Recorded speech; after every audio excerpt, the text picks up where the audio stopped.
Testing. Okay guys, it's Rob with Monomaker's Union again here. Today we are doing the Messerschmitt ME163B Komet. Produced by Meng in 1/32 scale. Always remember, this is not a toy. Beautiful box art. And not glossy, which is good for reviews. Here's all the details you get in the kit. I have looked through this kit and it delivers on everything it says, for sure. So, I'm just going to put the box aside. And get into the instructions. Yeah, I know, it's not professional here, guys. We'll get there one day.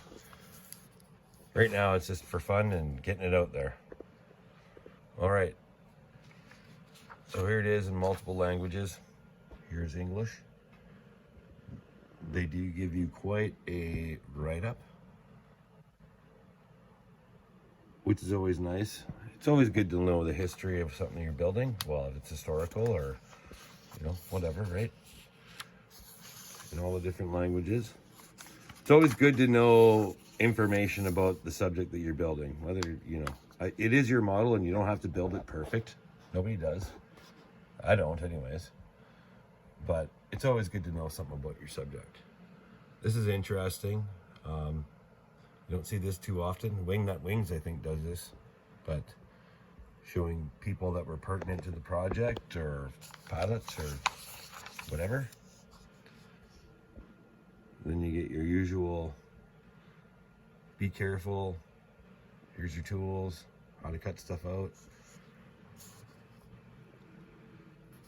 Then, as per usual, they start you off with almost every not every aircraft, but almost every aircraft starts off with cockpit details.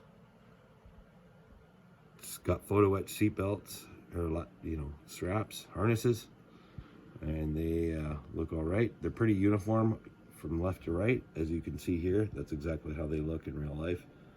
So do what you can with them to make them, ruffle them up a little bit.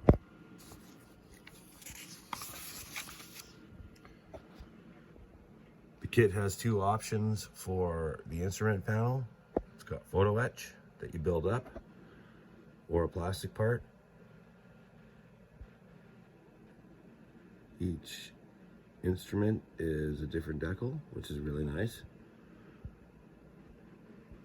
Now here they have you putting it all together. That's pretty simple. Then they move you right into the rocket.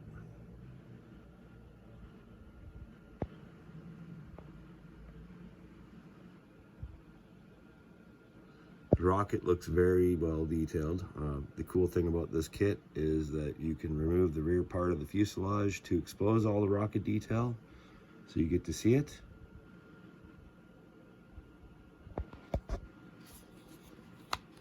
Another fun fact is the fuel that they used. If the two different fuels touched each other, it would cause a huge explosion and kill people around it. So this plane did far more damage to their own people than it did to anyone else. However, it was groundbreaking at the time. Here's where the skid goes on. Okay, so the skid sits on the belly of the plane. As the plane takes off, the wheels drop off, and then you see this skid right here. The skid is what it lands on, so it does a belly landing every time. Thing was a bit of a death trap, I would have to say, considering it was built out of wood as well. Now here you have the guns, because it did have guns. Ammo going in. Here's the fuselage halves starting to go together now with your skid.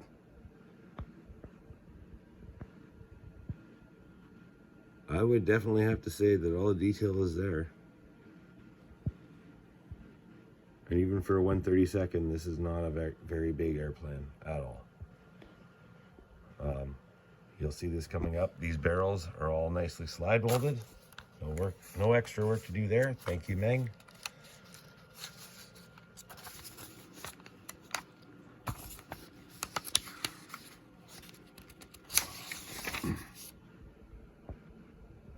Here are the wings, ailerons, cannons going in,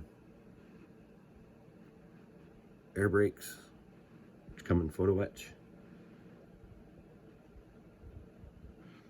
This kit is not cheap, by the way, but looking through it, I think you're getting what you pay for here anyways.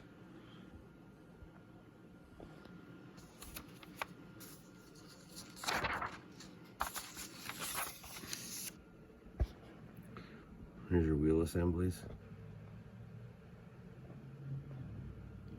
Rudder going in, rear half of the fuselage. It is removable, the rear half, with and without glue, so it just snaps into place. And then the kit also comes with stands so you can display it open, which is a very nice touch. And at the end, you have your sprue map. Moving on, here's our marking guide. It comes with 3. It's a nice fold-out sheet, sturdy cardboard, really nice colors, well detailed. Tells you everything you need to know. Apparently the British decided they were going to fly one day. As it says here, piloted by. So the British, somebody was crazy enough to try this thing. That wasn't German. No offense to any of my German people. There's your paint list. We're going to do all the small parts first. So let's look at the photo etch next. There's your air brakes. There are your belts. You can see how uniform they are, so I don't know, you just got to bend them and crinkle them and try and make them look as good as you can. They look good, they're just uniform. There you go there. One piece. Here's the second part of photo etch. This is your instrument panel that gets built up. It'll look very nice and three-dimensional when it's done, so I think Meng actually did a fantastic job with this.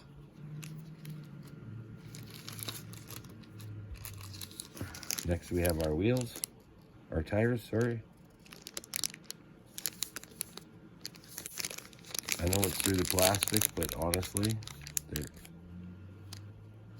isn't a mold line there. So those are really nice. A couple poly caps just to make them work, whether you want to use them or not. Here's the little rear tire. If you lose this thing, you could probably just get an O-ring of some kind, because that's how tiny it is. I mean, it's small. I'm glad they bagged it separately. All right, now, the decals, Decals. I'm Canadian. I say Decals, but I watch so much stuff from everywhere else that I find myself saying Decals just as much. So however you pronounce it, that's what these are. They are great. They are very thin. You can't see any, you can barely see that, but they are thin. Everything is in register. And they are not super glossy. Even the writing is totally legible. Look, tire pressure, 60 pounds. Good to know. Did you know that? I didn't know that till just now. So, pretty happy with those. I think they'll be just fine. Now onto the clear parts. When I was looking through the bag of this, I was like, what the hell? These don't look good at all. These came in another bag, by the way, which I've taken it out. So it was a bag inside a bag. And you couldn't see that there was this film on there that they've left. See? But when you open it up, that extra layer of protection, you can see this is clear, clear, Clear as they get. These parts are very, very nice. No mold lines, no nothing. Like I said, super clear. Sorry about my dirty fingers. Forgive me while I wrap these up again because they need to be wrapped up. All right, so moving on. We're on to the sprues now. I just have them tucked away over here on the side. And we're gonna start in no particular order or anything. Here we go, we have the F sprue. Now, why Meng hasn't decided to punch those out, which would make our lives a lot easier, I'm not sure. Ryfield Models does it, Bandai does it. They have the exact same design, but they ain't doing it. They need to get on it. But anyways, moving on. Let's take a look at some of these parts. The molding is very, very nice, crisp. The detail and panel line detail in this kit is very amazing. So, you know, I guess you get what you pay for, right? Like, look at these fine parts.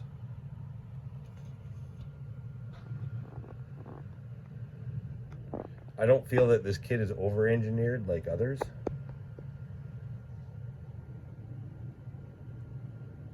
And that's pretty nice. This is all to do with the fuel tanks with the rocket. Here's the tail end of the rocket. Look at how fine those parts are. Nice thin sprue gates.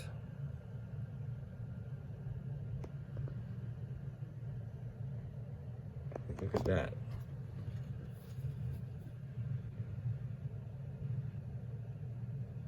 That's pretty nice. All right, moving on to the next sprue.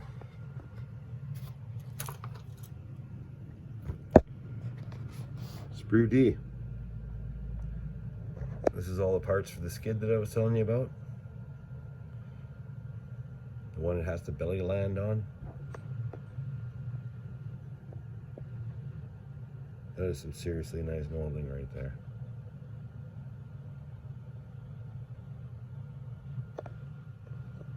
I would definitely say that the sprue gates are thin, especially compared to tack-on. Tack-ons are usually pretty thick.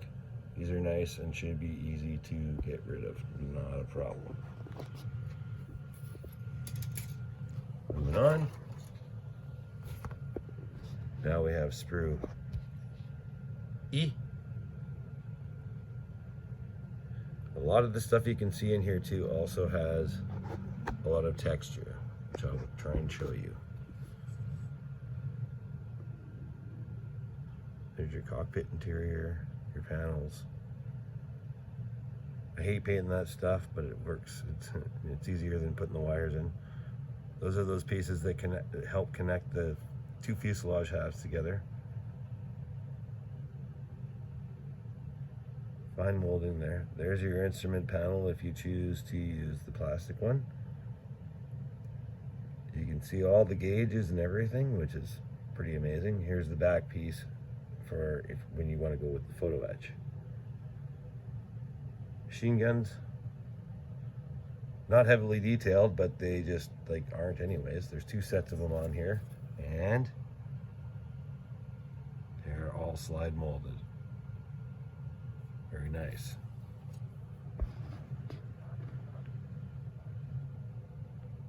Here's another part where you can start to really see the texture that they've molded in. You see that? Stretch skin or fabric. It's so subtle, but it's there, and that's what's important. This plane wasn't built; it was built out of fabric and plywood with a rocket motor strapped to it. They were crazy. Here we go, sprue C. Fine little parts. Here's your ammo.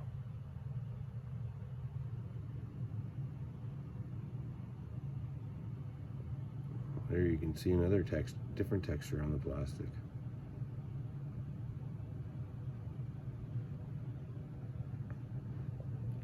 Also, you can see it in here.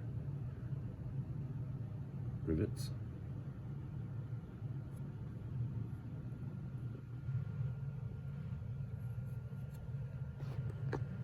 This is the kind of stuff I'm talking about too. Really, really fine. Oops, sorry.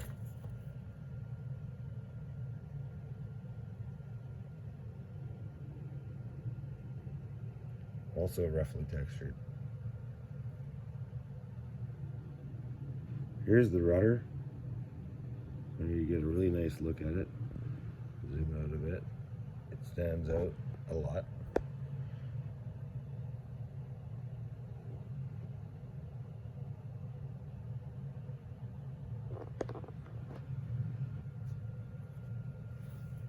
Just great. Here are the wings.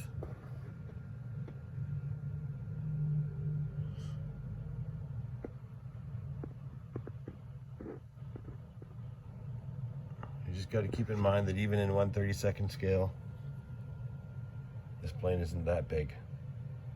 It's really not big at all. So I feel that Meng has done a nice job detailing this. Everything looks very precise. Don't worry about the swirls in the plastic. No, it's fine. It's just part of the cooling process.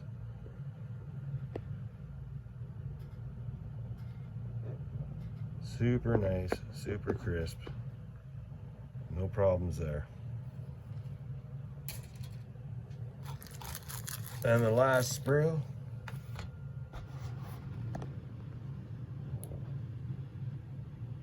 is the fuselage. Start here. It's actually sprue A. The nose cone, really nice. Nice small connection points on that.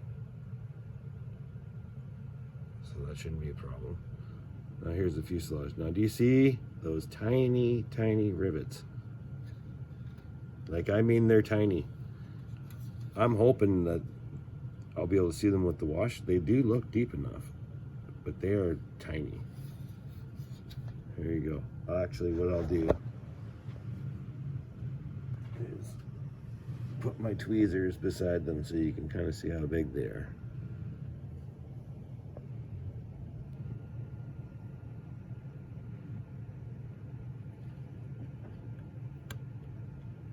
There you go. Those are my super needle point precise tweezers.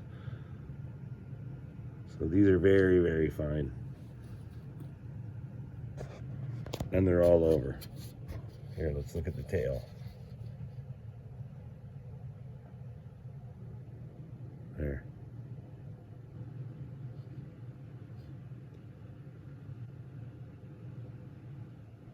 Hopefully the wash will bring this out because these are phenomenal. So overall, guys, I would say that this is a very nice kit, and it will be my next build, and I cannot wait to build it. I think it's going to be just fantastic. Hopefully it fits well. I've never really had any other issues with Meng, so you know, it should be fine. Like, subscribe, comment, tell me what you thought about this kit if you've built it. You know, let's try and grow this thing. I know it's pretty, you know, budget right now, but it's going to get better. I'm finally back to work after COVID, so I'm going to make this happen. So please support now while you can. All right. Thanks, guys, and take care. Bye.